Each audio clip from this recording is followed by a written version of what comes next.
Hi, just a quick video to show you how to do a rolled hem. I know there are attachments that you can buy to fit onto your machine, domestic and industrial, but if you haven't got one of those and you need to do a rolled hem, then watch this video and you will find out how to do one.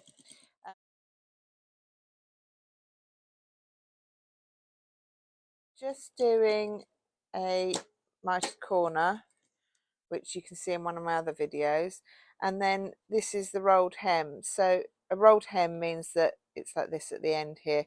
It's a double turn.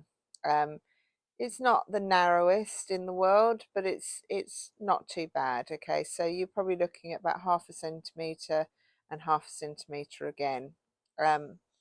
So all you need to do, you need to create a bit of tension on your fabric. So I'm holding it. You won't be able to see my right hand because it'd be out of shot, but I'm just holding it quite taut, and then with my left first finger I'm just pushing underneath the raw edge. Okay, and then I'll take that with my right hand and just turn it again, like I say, just out of shot ever so slightly. But as I go, I'm just making sure, using that first finger on my left hand to just turn that under, and then I'm just turning it with my right hand and holding it tight.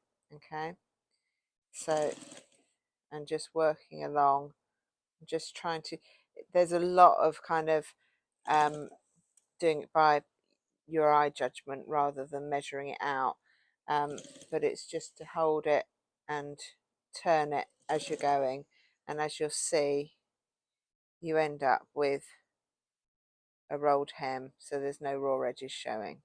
Okay, so nice and quick, easy method. Just thought you might like to see how to do that. Some people I know press it like that first, but I just find it a bit too time consuming. I think by the time you've ironed it and done that, you might as well have done this basically.